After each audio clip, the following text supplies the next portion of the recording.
Welcome back to Real Estate Ready, where we're continuing our series in all things insurance.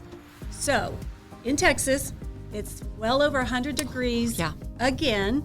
And for those of us that have pools, we're really in them a lot these days. But I'm curious, Melissa, what are some ramifications or things home buyers need to know if they buy a home with a pool? Oh, that's a great question.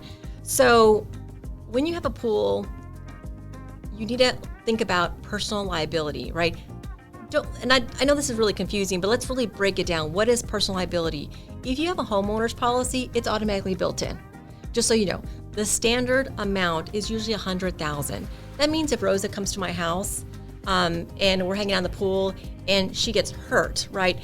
And maybe I just didn't properly maintain my pool. Maybe it's too slippery, whatever the case is. There's that bucket of money, that $100,000 that's going to pay for your injuries. Maybe you can't work because you are, you're injured. So it'll pay for your lost wages, pain and suffering. So that pool of money is called personal liability. Now, there are different increments.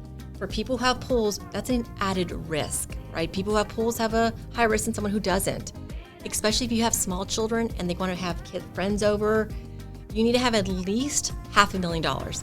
That means, because think about this, right? You got a kiddo and they slip and fall and they break their arm.